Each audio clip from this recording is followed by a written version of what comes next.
This may be the video that changes your mindset. Just a quick little rant. It's called fucking permission. Like, who the hell's permission are you looking for to do your thing? Like, who is this person? Is it your mom? Is it society? Is it your partner? Is it the people that are commenting in your social media? Is it something that happened to you when you were 9? You're gonna die. It's going to end. Something bad is gonna happen. Something great is gonna happen. But most of all, nothing's gonna happen unless you do something. Please stop looking for permission. Please go do that thing you wanted to do. Ask that person out. Start that company. Quit that fucking bullshit job. You can always get another bullshit job. Stop asking for permission. Don't let the noise of others' opinions drown out your own inner voice. Have the courage to follow your heart and intuition. I'm convinced that the only thing that kept me going was that I loved what I did. You've got to find what you love. Your work is going to fill a large part of your life, and the only way to be truly satisfied is to do what you believe is great work. And the only way to do great work is to love what you do. When you create yourself to make it, you're going to have to either let that creation go and take a chance on being loved or hated for who you really are, or you're going to have to kill who you really are and fall into your grave grasping onto a character that you never were.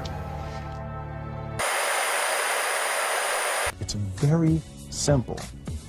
This is what I believe, and I'm willing to die for it. Yeah. Period. It's that simple. I know who I am, and I know what I believe. I know who I am, I know what I believe. That's all I need to know. And that's all I need to know. So from there, you do what you need to do. Well, the easiest way to dissect success is through gratitude. Giving thanks for that which we do have, for what is working. Appreciating the simple things we sometimes take for granted. We give thanks for these things, and that gratitude reciprocates, creating more to be thankful for.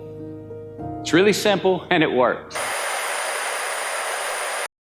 If you want to have something show up in your life, the kind of person you would like to become, manifest something new into your life, something powerful, whatever it might be, you obviously must first be able to imagine it.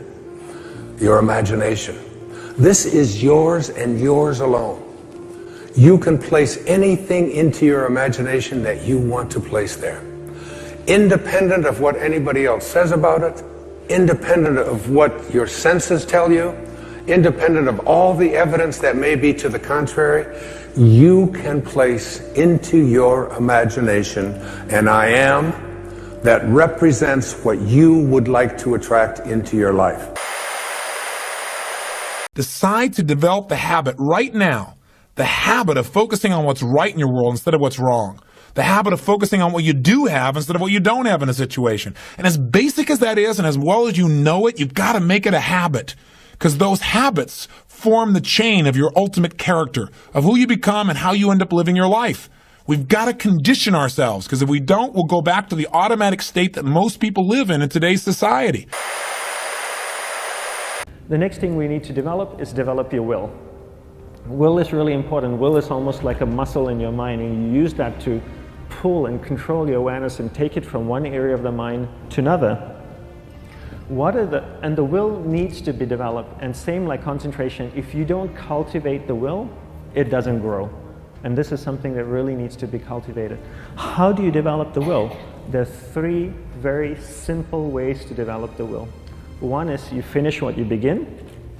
2 is you finish it well beyond your expectation, no matter how long it takes. 3 is you do a little bit more than you think you can do. Did you know that your attitude toward yourself largely determines your health, happiness, and performance in every part of your life? Your personality begins to form in infancy and early childhood. It is largely influenced by the responses to you by your parents, siblings, and other important people. The child looks into the eyes and faces of other people to find out whether or not he or she is attractive, safe, funny, intelligent, and secure. Your own level of self-acceptance is largely determined by how much you feel you are accepted by the most important people in your life. Here you are, the creator of your own reality, and life is constantly throwing things at you, isn't it? Well, it's not really like that. Life is happening around you and you're observing, but it really isn't after you. It's not testing you. It's not challenging you. It's just being around you for you to observe. It's just this magnificent palette for you to play in.